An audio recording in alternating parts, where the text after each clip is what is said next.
शिव वो शक्ति जिसके लिए कुछ भी नामुमकिन नहीं है। हम सब भगवान शिव के बारे में अलग अलग बातें जानते हैं, अलग अलग विश्वास रखते हैं। आदि अंत शून्य इकाई सब कुछ शिव है। इस संसार का परम सत्य है। जो इस संसार में आया है वो जाएगा। जिसको जीवन मिला है उसकी मृत्यु भी निश्चित है। लेकिन यदि किसी ने जन्म ही न लिया हो तो क्या उसकी मृत्यु संभव है? वेदों में शिव के जन्म की बात कहीं नहीं बताई गई है। शिव पुराण के अनुसार शिव स्वयंभू हैं, जिसका अर्थ है कि वे अजन्मा हैं। वे न आदि हैं और न अंत। जब कुछ नहीं था तब शिव थे, और जब सब कुछ नष्ट हो जाएगा तब भी शिव का अस्तित्व रहेगा। इसी कारण से महादेव को आदि देव भी कहा जाता है, यानी कि सबसे पुराने देव। भगवान शंकर का चरित्र उदार एवं अनुकंपा पूर्ण है। यह ज्ञान, वैराग्य तथा साधुता के परम आदर्श है। इसके साथ इनके समान न कोई दाता है, न तपस्वी, न ज्ञानी और न त्यागी है। यह सदा सब वस्तुओं से परिपूर्ण है। किसी मनुष्य में इतनी शक्ति नहीं जो शिव को जान सके। इसलिए कहा जाता है कि शिव को जानो नहीं, शिव को मानो। क्योंकि जिन्होंने भी उन्हें जानने की कोशिश की, उन्हें चमत्कार के अलावा कुछ हाथ नहीं लगा। दुनिया भर में भगवान शिव के करोड़ों भक्त हैं जो उनमें अपनी आस्था रखते हैं, उन पर विश्वास करते हैं कि वो हर समय उनकी रक्षा करेंगे। यूँ तो ज्यादातर हिंदू धर्म के लोग ही भगवान शिव को मानते हैं, उनकी पूजा करते हैं। लेकिन आज हम आपको एक ऐसे व्यक्ति की कहानी बताने जा रहे हैं जो अंग्रेज था और वो भगवान शिव के प्रति सच्ची श्रद्धा रखता था। उसका दावा था कि एक बार खुद भगवान शिव उसकी जान बचाने के लिए अफगानिस्तान चले गए थे। इस अंग्रेज की कहानी बेहद ही हैरान कर देने वाली है। नमस्कार दोस्तों, स्वागत है आप सभी का हमारे YouTube चैनल सोनित वॉइस ज्ञान पर। वीडियो पसंद आए तो लाइक करें, शेयर करें और चैनल को सब्सक्राइब करें। कहानी है ब्रिटिश ऑफिसर कर्नल मार्टिन की। ब्रिटिशर्स ने हमारे देश पर तकरीबन 200 साल तक राज किया और उन्होंने कभी भी हमारे बिलीफ ट्रेडिशन की इज्जत नहीं की, बल्कि उन्होंने कई बार हमारे टेम्पल्स और मोन्यूमेंट्स को तोड़कर हमारी आस्था को ठेस पहुंचाने की भी कोशिश की। लेकिन 1879 में एक ब्रिटिश ऑफिसर ने यह दावा किया उसने साक्षात भगवान शिव को देखा है और महादेव ने उनकी जान भी बचाई। 1879 में भारत के आगर मालवा में लेफ्टिनेंट कर्नल मार्टिन अफगानिस्तान के साथ चल रहे लड़ाई में ब्रिटिश आर्मी के लीडिंग ऑफिसर थे। अब क्योंकि लड़ाई की वजह से वो अपनी फैमिली से दूर थे, तो वह रोजाना अपनी वाइफ को उनकी सलामती के संदेश चिट्ठी में भेजा करते थे। लेकिन कुछ दिनों के बाद लेडी मार्टिन को संदेश मिलने बंद हो गए, जिसकी वजह से वो परेशान रहने लगी। कुछ दिन ऐसे ही बीते। फिर एक दिन जब लेडी मार्टिन घुड़सवारी करते हुए कहीं जा रही थी, उसने महादेव का बैजनाथ मंदिर देखा, जहां से कुछ पंडितों की पूजा करने की आवाज आ रही थी। मंत्रों की आवाज से आकर्षित होकर वह मंदिर के अंदर चली गई और वहां जाकर उसे पता लगा कि वो ब्राह्मण पंडित भगवान शिव की पूजा कर रहे थे। तब उन पंडितों का ध्यान परेशान लेडी मार्टिन की तरफ गया, तो उन्होंने उससे पूछा कि क्या बात है।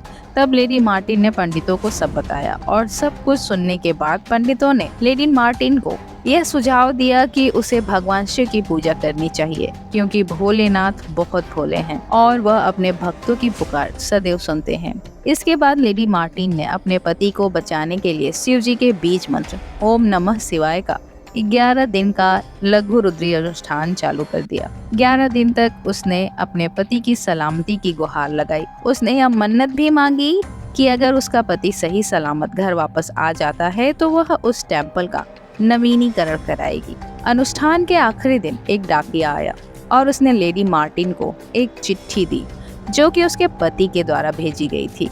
उस चिट्ठी में कर्नल मार्टिन ने लिखा था कि अचानक से उसे और उसकी पूरी टीम को अफगानी पठान ने चारों ओर से घेर लिया था।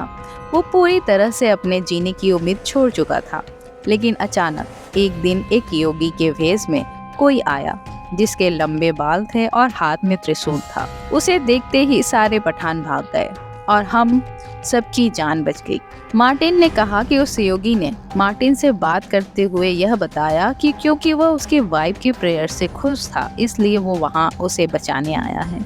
कुछ हफ्तों बाद जब कर्नल अपने घर वापस आया और अपनी पत्नी के साथ बैजनाथ मंदिर के दर्शन करने गया, तब वह जाकर वहाँ चौंक गया और शिव जी को देखकर यह कहने लगा कि ये तो वही योगी है जिसने मुझे बचाया था। इस वाकया के बाद दोनों शिव जी के परम भक्त बन गए और उन्होंने उस मंदिर को अच्छी तरह से रेनोवेट कराया और इसके मेंटेनेंस के लिए पैसे भी डोनेट किए और बैजनाथ टेम्पल भारत का इकलौता ऐसा टेम्पल बना जिसे ब्रिटिशर्स द्वारा बनाया गया था।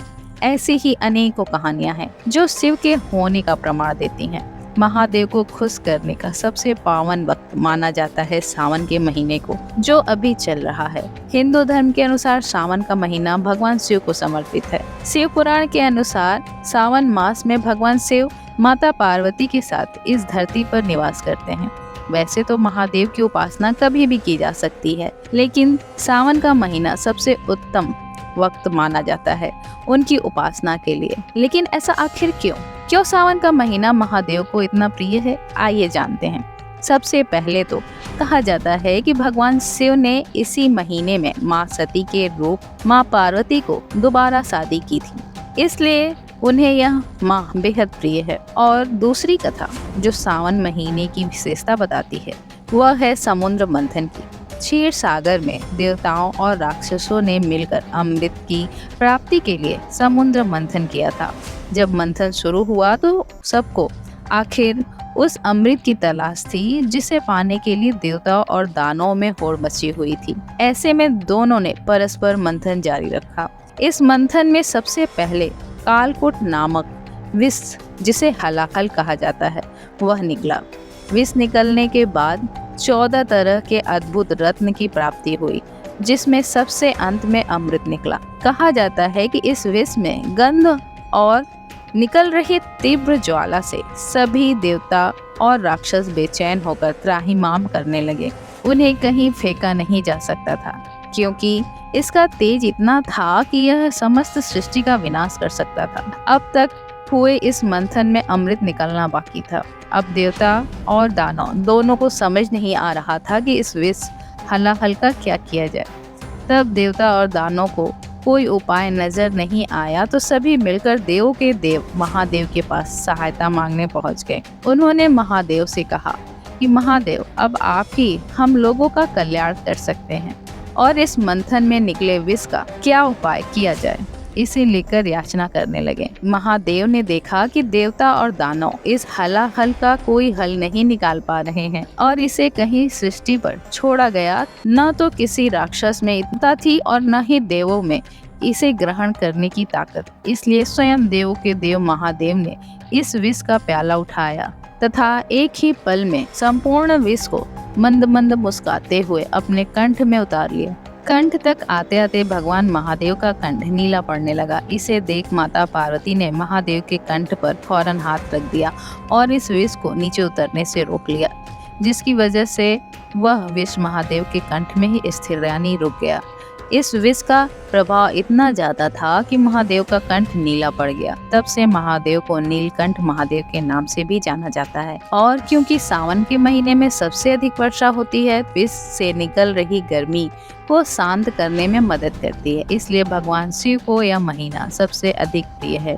इस महीने में जो सच्चे दिल से शिवलिंग पर जल चढ़ाता है, महादेव अपनी असीम कृपा उस पर बरसा देते हैं। तो आइए साथ मिलकर हम इस सावन शिव की उपासना करते हैं और उनकी असीम कृपा प्राप्त करते हैं। वीडियो पसंद आए तो लाइक करें, शेयर करें और चैनल को सब्सक्राइब करें। मिलते हैं महादेव की अगली कहानी के साथ। हर हर महादेव।